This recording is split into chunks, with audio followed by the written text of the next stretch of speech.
হয়, এটা উদ্বেগজনক খবৰ। প্ৰাক্তন মুখ্যমন্ত্ৰী তৰুণ গগৈৰ স্বাস্থ্য অধিক অৱনতি ঘটা। তাৰপিছতে ৰাজ্যজুৰি দেখিবলৈ পোৱা গৈছে মছজিদ মন্দিৰত তৰুণ গগৈৰ যিসকল অনুৰাগী, তেখেতৰ সুস্বাস্থ্য কামনা কৰি ইতিমধ্যে প্ৰাৰ্থনা কৰিছে। আৰু আমি তিতাবৰত উপস্থিত আছোঁ, যিহেতু তৰুণ গগৈ গৃহ সমষ্টি তিতাবৰ আৰু তিতাবৰ আমি বুঢ়া মছজিদত উপস্থিত আছোঁ। আৰু বুঢ়া মছজিদত তৰুণ গগৈ আশু আৰোগ্য কামনা কৰি মুছলমান সম্প্ৰদায়ৰ লোকসকলে ইতিমধ্যে দুৱা প্ৰাৰ্থনা আয়োজন কৰিছে। আমি সেই দৃশ্য আমি পোনে পোনে ইচ্ছা নিউজৰ জৰিয়তে দেখুৱাই আছোঁ যে হঠাৎ যি খবৰ আহিল যে তৰুণ গগৈৰ স্বাস্থ্য অধিক অৱনতি ঘটিলে, আৰু তাৰপিছতে দেখিবলৈ পোৱা গৈছে যেন সমষ্টিবাসী যেন আৱেগিক হৈ পৰিছে। তাৰপিছত মন্দিৰ মছজিদ সকলোতে এতিয়া দেখিবলৈ পোৱা গৈছে তৰুণ গগৈ আশু আৰোগ্য কামনাৰে ভগৱন্তৰ ওচৰত প্ৰাৰ্থনা জনাইছে, নেদেখাজনৰ শ্ৰীচৰণত চাকি বন্তি জ্বলাইছে। আৰু এয়া আমি তিতাবৰ বুঢ়া মছজিদৰ পৰা দেখুৱাই আছোঁ। এতিয়া বুঢ়া মছজিদৰ পৰা এতিয়া এনেধৰণে এতিয়া তৰুণ গগৈ আশু আৰোগ্য কামনা কৰি এতিয়া প্ৰাৰ্থনা কৰি আছে। আৰু আমি দেখুৱাব বিচাৰিছোঁ যে দৃশ্য আচলতে কেনেধৰণে তৰুণ গগৈ অনুৰাগীসকল এতিয়া ওলাই আহিছে, ওলাই আহি সকলোৱে একেলগে দুৱা প্ৰাৰ্থনা কৰিছে মন্দিৰ মছজিদ নামঘৰ সকলোতে, যাতে প্ৰাক্তন মুখ্যমন্ত্ৰীগৰাকী সুস্থ হৈ আহক, পুনৰ যাতে তেখেত আমাৰ মাজলৈ সুস্থৰূপে আহিব পাৰে, ঘূৰি আহিব পাৰে, তেখেতৰ যি কণ্ঠ, যি সবল নেতৃত্ব হয় যাতে পুনৰবাৰ অসমবাসী হৈ আৰু কাম কৰি যাব পাৰে, সেয়া তেওঁ দুৱা প্ৰাৰ্থনা কৰিছে। আমি ইয়াত প্ৰাৰ্থনা আৰম্ভ হৈছে, যিহেতু আমি কিছু বাহিৰলৈ যাবলৈ চেষ্টা কৰিম, বাহিৰত আমি কিছু কথা পাতিবলৈ চেষ্টা কৰিম, যে যিহেতু যথেষ্ট সংখ্যক লোকো আহিছে ইয়াত প্ৰাৰ্থনা কৰিছে। আমি যদি সম্ভৱ হয় কথা পাতিবলৈ চেষ্টা কৰিম। আমি যদি অকণ বাহিৰলৈ যাওঁ, যিহেতু ইয়াত প্ৰাৰ্থনা চলি আছে, আমি বাহিৰতো অকণমান তেখেতৰ অনুৰাগী আছে, ভগৱন্তৰ ওচৰত প্ৰাৰ্থনা জনাইছে, আল্লাহৰ ওচৰত দোৱা কৰিছে। আমি কথা পাতিবলৈ চেষ্টা কৰিম যে হঠাৎ এটা উদ্বেগজনক খবৰ আহিল প্ৰাক্তন মুখ্যমন্ত্ৰী তৰুণ গগৈৰ স্বাস্থ্যৰ অধিক অৱনতি ঘটাত। তাৰপিছত দেখিবলৈ পোৱা গৈছে তিতাবৰবাসী ৰাজপথলৈ ওলাই আহিছে, মন্দিৰ মছজিদত গৈ দোৱা প্ৰাৰ্থনা কৰিছে। কি ক'ব?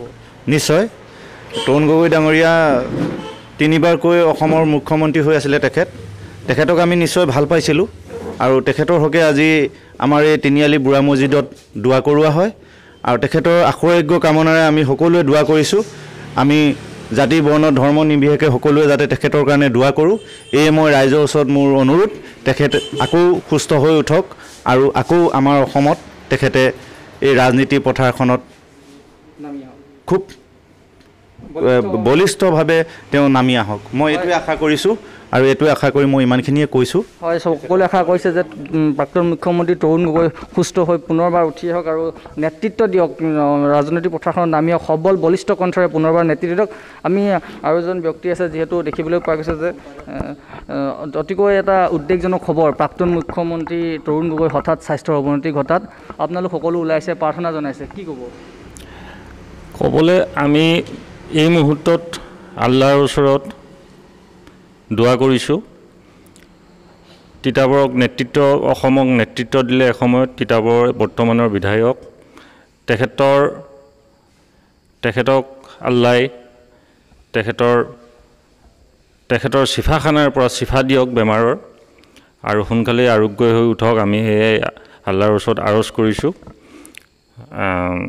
তেখেত নিশ্চয় আমাৰ মাজলৈ আকৌ পুনৰ ঘূৰি আহিব। সকলোৱে আশা প্ৰকাশ কৰিছে যে তেওঁ আমাৰ মাজলৈ পুনৰ ঘূৰি আহিব। আচলতে এক আৱেগিক মুহূৰ্ত বুলি ক'ব লাগিব। হঠাৎ তৰুণ গগৈৰ স্বাস্থ্য অৱনতি ঘটিলে। আমি আৰু এজন ব্যক্তি আছে, কি ক'ব? যি আমাৰ তৰুণ গগৈ ছাৰৰ স্বাস্থ্যৰ অৱনতি ঘটিছে বুলি আমি সংবাদ মাধ্যমৰ জৰিয়তে জানিব পাৰিছোঁ। এই ক্ষেত্ৰত আমি তিতাবৰবাসী ৰাইজ যথেষ্ট মৰ্মাহত হৈছোঁ। আমি যুৱ আন্দোলনৰ সকলো সদস্য ইয়াত আজি গোট খাই আমি তৰুণ গগৈ ছাৰৰ দেহাটো যাতে আকৌ ভাল হৈ তেওঁ পুনৰ যাতে আমাৰ ৰাইজৰ মাজলৈ আহি নেতৃত্ব ল'ব পাৰে, আমি তাৰ কাৰণে মহান আল্লাহৰ ওচৰত দোৱা কৰিছোঁ। আৰু লগতে আমি সেই দিনবিলাকৰ কথা মনত পেলাইছোঁ, যিবিলাক দিনত অসমৰ অৰ্থনৈতিক অৱস্থা একেবাৰে জৰাজীৰ্ণ হৈ আছিল। সেই সময়ত তৰুণ গগৈ ছাৰে যিধৰণে জাতি ধৰ্ম বৰ্ণ নিৰ্বিশেষে সকলোকে জ্যেষ্ঠ কনিষ্ঠ পুৰুষ মহিলা সকলোকে লগত লৈ যিধৰণে তেওঁ অৰ্থনৈতিক দিশত, অসমৰ সাংস্কৃতিক দিশত, অসমৰ সামাজিক দিশত আগবঢ়াই নিছিলে, তাৰ কাৰণে আমি তিতাবৰবাসী ৰাইজ তথা সমগ্ৰ অসমবাসী ৰাইজ তেওঁৰ ওচৰত ঋণী হৈ আছোঁ। গতিকে এজন তেওঁ অসমৰ কাৰণে বৰেণ্য ব্যক্তি, অসমৰ জৰাজীৰ্ণ অৱস্থাত তেওঁ নেতৃত্ব লৈ যিধৰণে সেই সময়ত চাকৰিয়ালসকলে দৰমহা পোৱা নাছিল, সেই দিনসমূহৰ কথা আমি পাহৰি গ'লে নহ'ব। যে যি সময়ত তিতাবৰ ৰাস্তা ঘাট পদূলি একেবাৰে বেয়া আছিল, সেই সময়ত তেওঁ যিধৰণে নেতৃত্ব লৈ অসমখনক আগুৱাই দিলে, তিতাবৰক এক নতুন চিনাকি কৰাই দিলে, অসমৰ আগত তিতাবৰৰ কাৰণে তেওঁ যথেষ্টখিনি উন্নয়নমূলক কাম কাজ কৰিলে। তাৰ কাৰণে আমি তৰুণ গগৈ ছাৰৰ ওচৰত ঋণী হৈ আছোঁ আৰু আমি মহান আল্লাহ তাআলাৰ ওচৰত দোৱা কৰিছোঁ। আমি যথেষ্ট আৱেগিক হৈছোঁ আৰু মহান আল্লাহ তাআলাই তেওঁক সুস্বাস্থ্যৱান কৰি আকৌ আমাৰ মাজলৈ পঠিয়াই তেওঁক সুনেতৃত্ব ল'বৰ বাবে আমি এই মছজিদত আমি দোৱা কৰিছোঁ। হয়, আৱেগিক মুহূৰ্ত আৰু যিহেতু প্ৰাক্তন মুখ্যমন্ত্ৰী তৰুণ গগৈৰ স্বাস্থ্যৰ অৱনতি ঘটাৰ খবৰ পাই ইতিমধ্যে সমষ্টিবাসী ৰাইজ ওলাই আহিছে নামঘৰ মন্দিৰ মছজিদত। আমি পুনৰবাৰ কৈছোঁ যে নামঘৰ মন্দিৰ মছজিদত সকলো একেলগে দোৱা কৰিছে, প্ৰাৰ্থনা কৰিছে। আমিও দোৱা কৰিছোঁ যে প্ৰাক্তন মুখ্যমন্ত্ৰী তৰুণ গগৈ সুস্থ হৈ পুনৰ আমাৰ মাজলৈ ঘূৰি আহক।